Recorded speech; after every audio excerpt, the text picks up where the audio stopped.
الحمد للہ نحمده ونستعینه ونستغفره ونعوذ باللہ من شرور انفسنا ومن سیئات اعمالنا من یهد اللہ فلا مضل له ومن یضلل فلا ہادی له واشهد ان لا الہ الا اللہ وحدہ لا شریک له واشهد ان سیدنا محمدا عبدہ ورسولہ اللہم صلی وسلم وبارک علی سیدنا محمد وعلی آلہ وصحبہ اجمعین اما بعد فاعوذ باللہ من الشیطان الرجیم بسم اللہ الرحمن الرحیم وما ارسلناک الا رحمۃ للعالمین سورہ الانبیاء آیت نمبر 107۔ السلام علیکم ورحمۃ اللہ وبرکاتہ۔ اللہ کا شکر اور اللہ کا کروڑوں احسان ہم سب پر، جس نے ہمیں اس جمعے کو نصیب فرمایا، اس جمعے کی نماز کی توفیق عطا فرمائی اور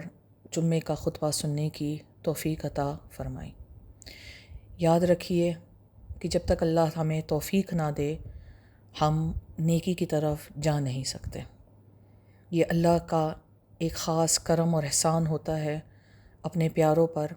جب اللہ تعالی ہمیں نیکی کا موقع دیتا ہے، نیکی کی توفیق دیتا ہے، نیکیوں کرنے کی ذریعہ دیتا ہے اور نیکیاں کرنے کی اجازت دیتا ہے کہ ہم یہ سب کر سکتے۔ ورنہ ایسے کئی لوگ ہیں جو جمعہ اپنا سوتے ہوئے گزارتے ہیں، مہمان نوازی میں گزارتے ہیں، دعوتوں میں گزارتے ہیں، غفلت میں گزارتے ہیں اور گناہوں میں گزارتے ہیں۔ لیکن اللہ تعالیٰ نے ہم سب کو، خاص کر خواتین جو یہ میرا پیغام جمعے کا سن رہی ہیں، ان سب خواتین کو اللہ تعالیٰ نے ایک اپنا خاص کرم فرمایا ہے کہ ان کو یہ مہلت دی ہے، کیونکہ خواتین کے لیے بہت مشکل ہو جاتا ہے وقت نکالنا، کیونکہ بچے سنبھالنا، بچوں کی اچھی تربیت کرنا، بچوں کی اچھی طبیعت کرنا کوئی آسان کام نہیں ہے۔ اور میں خاص کر ان ساری خواتین کا شکریہ ادا کرتی ہوں اور ان کے لیے خاص دعا کرتی ہوں جو میرا یہ پیغام سن رہی ہیں، کہ اللہ تعالیٰ آپ کی نیکیوں میں، آپ کی رحمتوں میں، آپ کی زندگی میں، آپ کی خیر میں، آپ کی آرام میں، آپ کی عبادت اور دین میں اللہ تعالیٰ اور اضافہ اور بلندی عطا فرمائے، آمین ثم آمین۔ جیسے آپ سب کو معلوم ہے کہ ربیع الاول کا مبارک مہینہ بہت قریب ہے، اور جیسے ربیع الاول کا مہینہ شروع ہوتا ہے، سب سے پہلا جو ایشو شروع ہوتا ہے وہ میلاد النبی صلی اللہ علیہ وآلہ وسلم کا۔ دکھ ہوتا ہے کہ اس مہینے مبارک کو ہم سکون اور آرام سے گزارنے کے بدلے میں اور اللہ اور اس کے محبوب صلی اللہ علیہ وآلہ وسلم کی یاد میں اور محبت میں گزارنے کے بدلے میں ہم ان فضول بحثوں میں پڑتے ہیں، جہاں پر ہمیں صرف یہ لوگوں کو ظاہر کرنا پڑتا ہے اینڈ جسٹیفائی کرنا پڑتا ہے کہ میلاد منانا جو ہے وہ سنت ہے، میلاد منانا بدعت نہیں ہے۔ لیکن انفارچونیٹلی آج یہ ماحول آ گیا ہے کہ ہر شخص جو ہے وہ عالم دین ہے، گوگل عالم دین ہے، جس نے گوگل پر اور خاص کر اب آرٹیفیشل انٹیلیجنس کے ذریعے چیٹ جی پی ٹی کو یوز کر کے ہر بندہ ہی عالم دین بن کر سامنے آ جاتا ہے اور کہتا ہے کہ جی یہ حوالے ہیں، یہ حدیثیں ہیں، یہ قرآن کی آیتیں ہیں اور وغیرہ وغیرہ۔ افسوس یہ ہے کہ یہ جو لوگ گوگل عالم دین ہوتے ہیں and they've graduated from the Google Islamic school اور ChatGPT Islamic school, sadly ان کی زندگیوں میں کتنا دین ظاہر ہے اور کتنا دین انکلوڈڈ ہے وہ ہم سب نے دیکھا ہے اور ہم سب دیکھ رہے ہیں۔ لیکن بس ان بحثوں میں پڑھ کر وہ ہمیں اپنے مقصد جو ہے اللہ اور اس کے محبوب صلی اللہ علیہ وسلم کی محبت اور یاد میں گزارنا، ہمیں اس راستے سے ہٹانے کی کوشش کرتے ہیں۔ تو اس لیے میں نے کہا کہ آج ربیع الاول کے ماہ مبارک شروع ہونے سے پہلے میں پھر سے ایک دو حدیث شیئر کر دوں جس میں بیسکس ہیں کہ میلاد النبی صلی اللہ علیہ وآلہ وصحبہ وسلم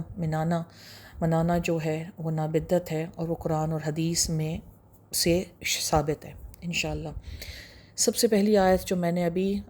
پڑھی ہے وہ ہے سورہ الانبیاء کی آیت نمبر 107 کہ اللہ تعالیٰ فرماتا ہے کہ اور ہم نے تمہیں یا محمد رسول اللہ صلی اللہ علیہ وآلہ وسلم بھیجا ہی نہیں مگر تمام جہانوں کے لیے رحمت بنا کے۔ یہ آیت مبارکہ اس بات کا اظہار کرتی ہے کہ رسول اللہ صلی اللہ علیہ وآلہ وسلم کی ولادت خود ایک رحمت کا اظہار ہے، اور رحمت کا اظہار کا یا رحمتوں کا کیا کرنا چاہیے یہ اللہ تعالیٰ جو ہے وہ سورہ یونس کے اندر ہمیں بتاتے ہیں۔ اللہ تعالیٰ فرماتے ہیں قل بفضل اللہ وبرحمتی فبذالک فلیفرحوا هو خیر مما یجمعون۔ سورہ یونس کی آیت ہے، کہہ دیجئے کہ اللہ کے فضل اور اس کی رحمت پر خوشیاں منائیں، اسی پر انہیں خوش ہونا چاہیے، یہ ان سب سے بہتر ہے جو وہ جمع کرتے ہیں۔ ٹھیک ہے، سبحان اللہ۔ یعنی کہ مفسرین، اب یہاں پہ میں نے ورڈ یوز کیا ہے مفسرین، یہ وہ مفسرین ہیں جنہوں نے اپنی پوری جوانی اور بڑھاپا اللہ اور اس کے رسول صلی اللہ علیہ وآلہ وسلم کی یاد میں، ان کی اطاعت میں، ان کے کمانڈز کو فالو کرنے میں گزاری ہے، نہ کہ گوگل پہ سرچ کر کے کچھ آیتیں نکال کر انہوں نے گزاری ہے۔ انہوں نے اللہ کے دین کو اپنی زندگیوں کے اندر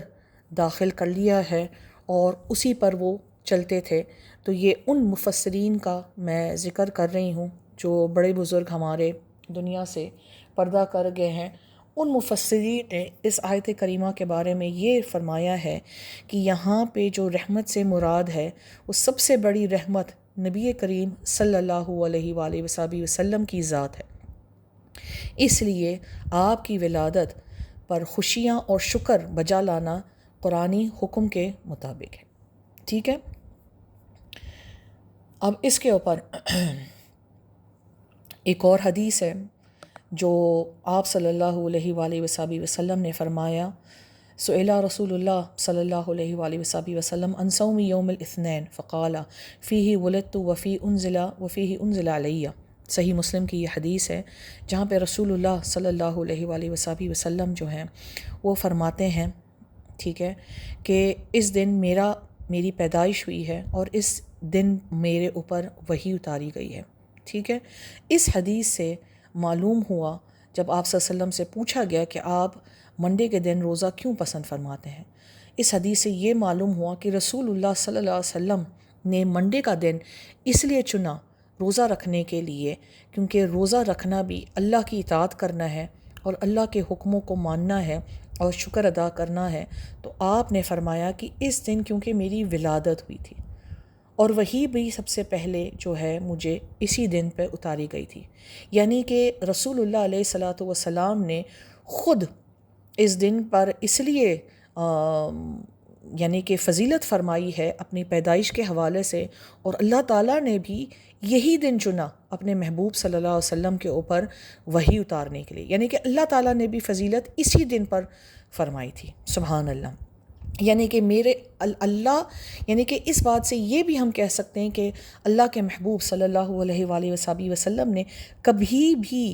کوئی کام نہ کیا ہے نہ فرمایا ہے جو کہ اللہ سے جدا ہو، یعنی کہ جو اللہ کی طرف سے حکم ہوتا تھا نبی کریم صلی اللہ علیہ وآلہ وسلم بھی وہی کام فرماتے تھے، جو اللہ کی طرف سے بات کہی جاتی تھی وہی نبی کریم صلی اللہ علیہ وآلہ وسلم جو تھے وہ اپنی زندگی پر عمل لاتے تھے۔ یعنی کہ ہم اس بات سے انکار نہیں کر سکتے ہیں کہ منڈے کا دن جو ہے اس لیے فضیلت پاتا ہے باقی دنوں میں کیونکہ اس دن نبی کریم صلی اللہ علیہ وسلم کی ولادت ہوئی اور اس دن اللہ تعالیٰ نے اپنی وحی آپ صلی اللہ علیہ وآلہ وسلم پر اتاری ہے۔ آگے چلیے، قرآن میں فرمایا گیا ہے، بسم اللہ الرحمن الرحیم، لقد من اللہ علی المؤمنین اذ بعث فیہم رسولا من انفسہم۔ سورہ عمران کی آیت نمبر 164 ہے، یقیناً اللہ نے مومنین پر بڑا احسان کیا ہے کہ ان کے درمیان ایک رسول بھیجا جو انہی میں سے ہے۔ سبحان اللہ، صلی اللہ علیہ وسلم۔ ٹھیک ہے، تو یعنی کہ یہ نبی کریم صلی اللہ علیہ وسلم، اب دیکھیں اکثر غیر مسلمان جو ہیں وہ اس بات پر پوچھتے ہیں کہ اگر نبی ہے تو اللہ تعالیٰ نے فرشتہ یا کوئی اور مخلوق کی طرح کیوں نہیں بھیجا؟ لیکن یہ اللہ کی ایک رحمت ہے، بہت بڑی رحمت، کہ اللہ نے انسانوں میں سے انسان کو، افضل ترین جو انسان ہے وہ جو ہے نبی کریم صلی اللہ علیہ وسلم، آپ کو چنا اس کام کے لیے، اس پیغام کے لیے۔ اور ان کا جو چناؤ تھا وہ پوری کائنات بننے سے پہلے، جب اللہ تعالیٰ نے سب کچھ بنایا، سب سے پہلے نبی کریم صلی اللہ علیہ وسلم کا روح مبارک بنائی، اور پھر باقی دنیا بنائی، باقی کائنات بنائی، باقی ساری مخلوق بنائی۔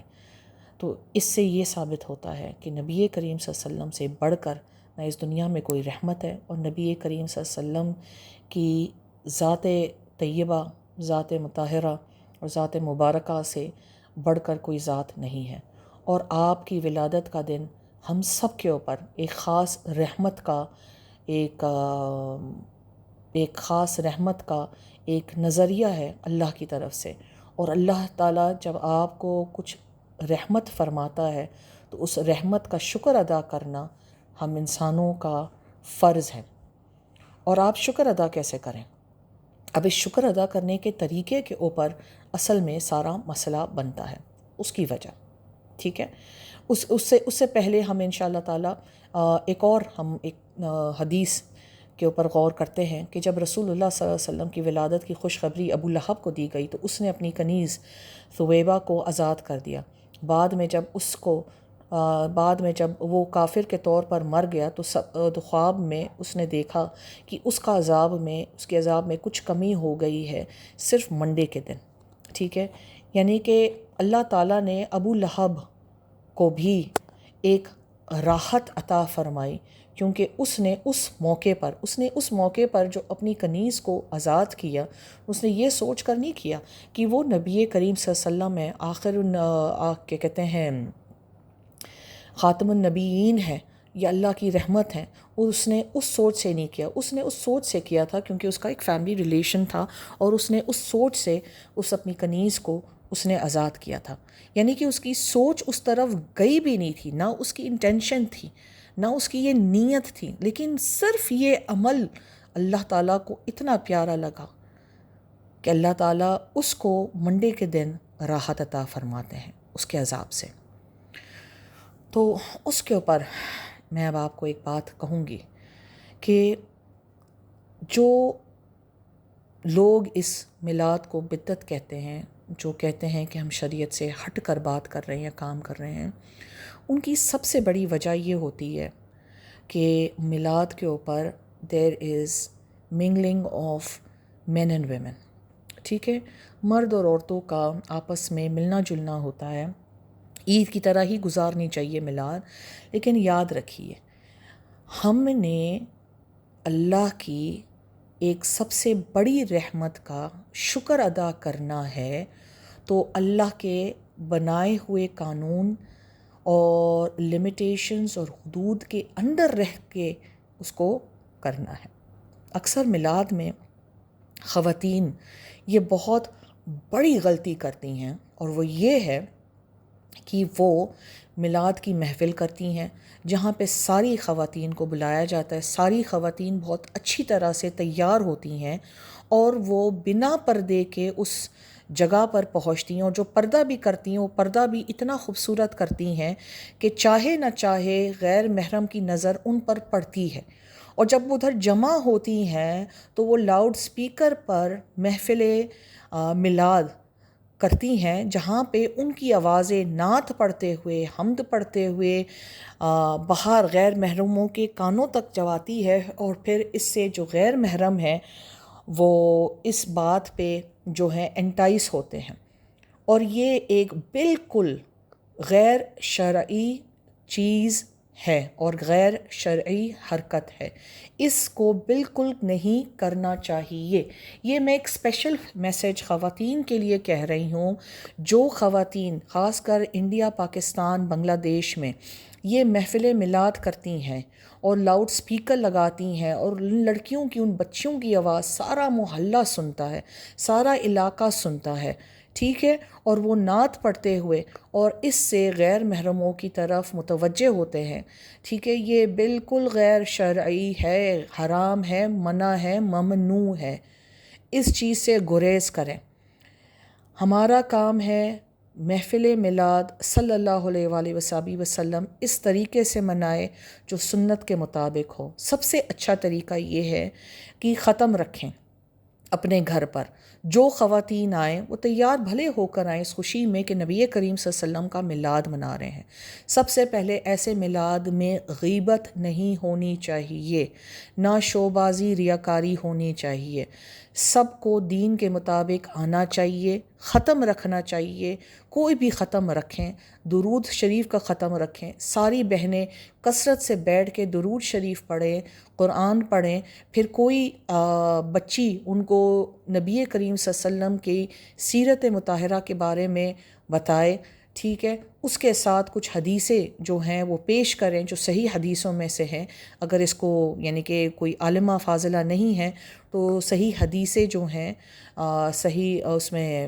پیش کریں، اور اس کے بعد نعتیں پڑھیں نبی کریم صلی اللہ علیہ وسلم کی محبت اور یاد میں، اور کچھ نئے اور سنتیں آپس میں شیئر کریں، اور ایک عہد کریں ساری بہنیں کہ انشاءاللہ آنے والے وقتوں میں اس سنتوں کو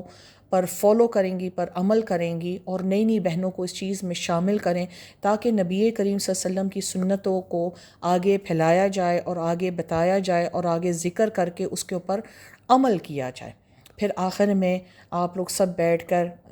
جو لنگر ہے وہ کھائیں، اس کا ثواب، اور ساتھ میں کوشش کیجئے کہ مدرسے کے بچوں کو ضرور لنگر دیا کریں۔ یہ وہ بچے ہیں جو دین علم کے لیے اپنے اس راستے پہ چل بیٹھے ہیں، اور اللہ تعالیٰ جو ہے اپنے فرشتوں کو حکم دیتا ہے کہ ان کے راستے سے ہر وہ چیز تکلیف کی ہٹائے، کیونکہ وہ اللہ کے راستوں پر چل رہے ہیں۔ تو آپ بھی کوشش کیجئے کہ مدرسے کے بچوں کو بلوا کے ان کو لنگر دیجئے، اور پھر ایک اجتماعی دعا کروائیے اور سب کے لیے دعا کریں،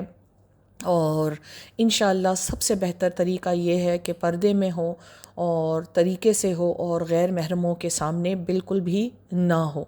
اور شریعت کے مطابق ہو۔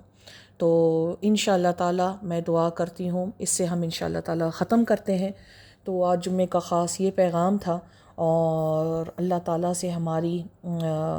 خاص یہ دعا ہے کہ اللہ تعالیٰ ہم سب کو توفیق دے دین اسلام کے اوپر چلنے کی، اور اللہ تعالیٰ ہم سب سے راضی رہے، اللہ تعالیٰ ہم سب کے اوپر اپنا خیر، اپنا کرم، اپنی رحمتیں ہمیشہ نازل فرماتے رہے، اللہ تعالیٰ ہم سب کو ہر برائی تکلیف سے، برے لوگوں سے، برے وقتوں سے، فتنے فساد سے اللہ تعالیٰ دور رکھے، اللہ تعالیٰ ہمارے والدین کو لمبی عمر، صحت، تندرستی، خوشیوں کے ساتھ عطا فرمائے، جن کے والدین فوت ہو گئے اللہ تعالیٰ ان کو جنت میں اعلیٰ مقام عطا فرمائے، ان کی مغفرت فرمائے، اللہ تعالیٰ ہماری اولاد کو نیک اور صالح بنائے، جن کی اولاد نہیں ہے خاص سب کے لیے دعا ہے کہ جن کی اولاد نہیں ہے اللہ تعالیٰ ان کو نیک اور صالح اولاد سے نوازے، اور اللہ تعالیٰ جن کے بیٹے ہیں اللہ ان کو بیٹیاں نصیب فرمائے، جن کی بیٹیاں اللہ ان کو بیٹے نصیب فرمائے، جن بچوں کی شادیاں نہیں ہوئیں اللہ تعالیٰ ان کی جلد از جلد خیر سے اور عافیت سے اور باعزت طریقے سے اچھے گھروں میں شادیاں ہو جائیں، جن لوگوں کے جابز نہیں ہیں، جن کے رزق میں تنگی ہے اللہ تعالیٰ ان کے رزق کو کشادہ کرے، اللہ ان کے رزق میں خیر اور برکت کا معاملہ فرمائے۔ وآخر دعوانا الحمد للہ رب العالمین۔ السلام علیکم ورحمۃ اللہ وبرکاتہ۔